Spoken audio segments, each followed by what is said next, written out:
So this is the Captain Henry Words office.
We're out here in the field at Andersonville.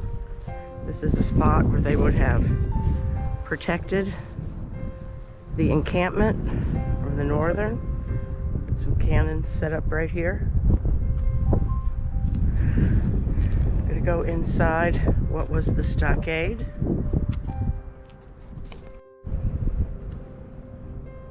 One of the guard towers. The guards were old men and boys. Any man of age to fight would be fighting. Might be able to hear a train whistle in the distance again. The men were brought here to the city of Andersonville, to the depot, and unloaded and marched here to this site.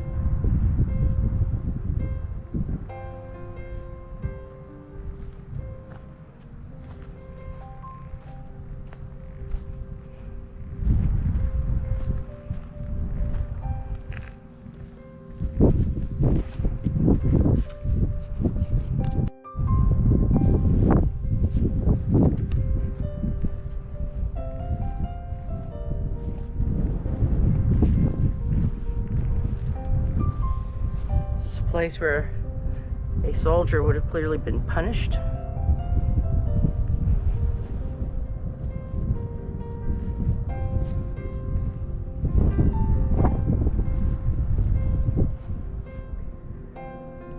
Another guard tower.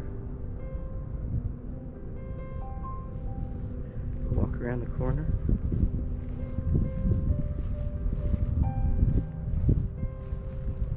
On the video that we watched inside, we didn't record that, of course, it did say that there was lice and mosquitoes, spiders, and all sorts of vermin here. Some of that is what led to many deaths, infection, dysentery. It was not a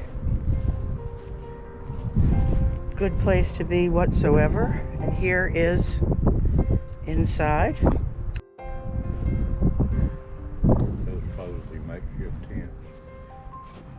Where's the deadline, that white post? The white post would have been the deadline. So from the lookouts, there was a line that if a soldier crossed it, they would be shot. And this was known as the deadline. As you can see here, they've put these replicas of just basically horse blankets and posts. That was your tent. And these would have been makeshift tents.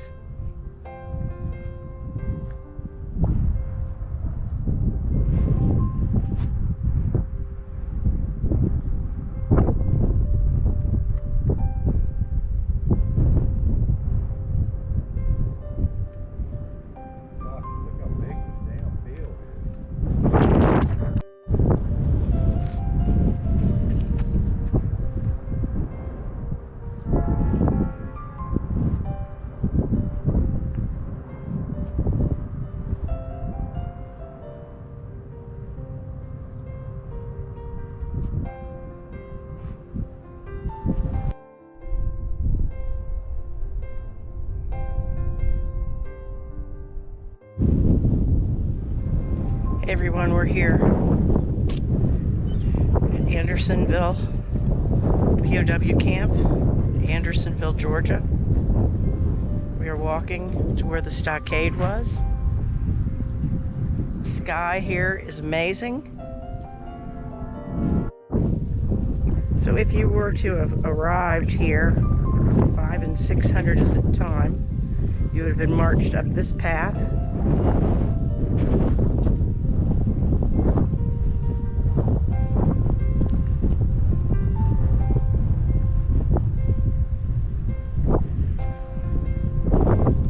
To become part of the encampment. The need for any type of paranormal investigating here is just, it's almost comical to me, because the feeling here is impressively and overwhelmingly sad and bleak, and to come out and do any sort of investigating to me would be dishonorable, and so that's not something we're going to do. Just to say that the feeling here is incredibly sad would be a grave understatement, and the sky is simply amazing today. We're going to walk this direction. This was known as Providence Springs. This is a bit of a memorial. In August of 1864, a sudden gush from the hillside came out of the ground at this point after a burst of lightning. A spring of purest crystal water, it is said to have shot up in the air in a column, falling in a fan-like spray. Looking across the dead line, we beheld the wondering eyes and grateful hearts of the fountain spring. That is a quote from John Mayle, 8th Michigan Infantry, on August 15th, 1864. So to say that this bursting into a spring was a blessing would again be quite the understatement.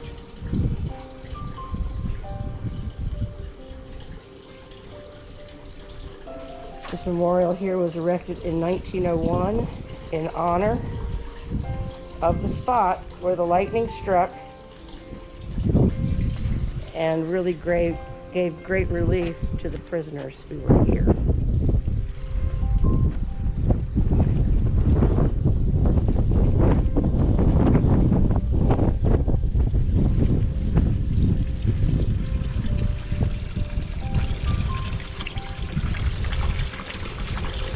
Some folks have dropped some coins into the fountains. And it's just a small but impressive memorial. Let you listen to the water for a moment.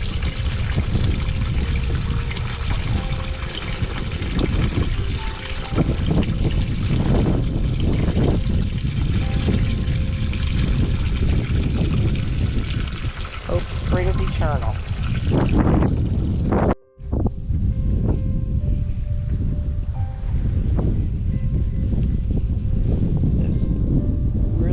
Stream.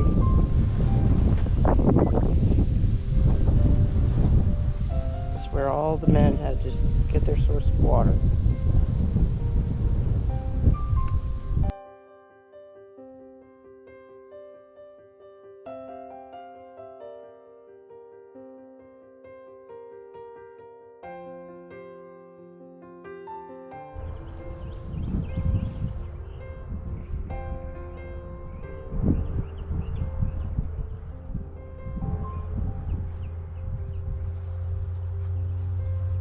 Row after row.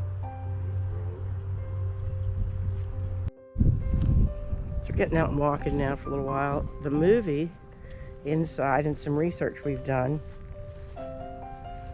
when they came back to this encampment later, all of these graves were marked with just a stick and a number. And one gentleman who was freed from the camp came back and had kept a record as he worked in the hospital.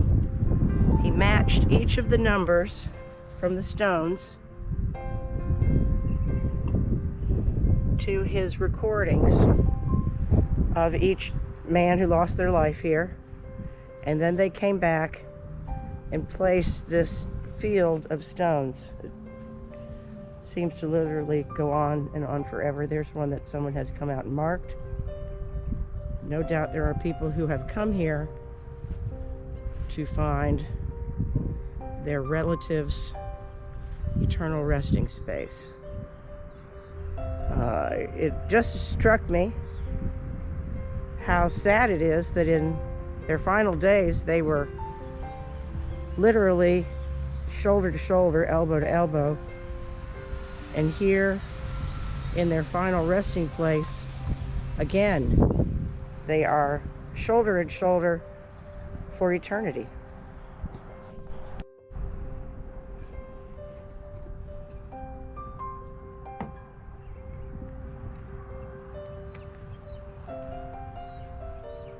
Row after row, number after number.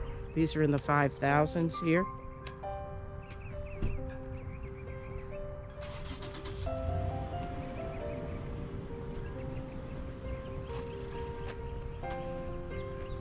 This plaque says, in the summer of 1867, someone photographed the prisoners' graves from the same perspective. Names and unit numbers match the information on the present headstones. The markers in the photograph were wooden and replaced by the marble. This is a marker. Amongst the names,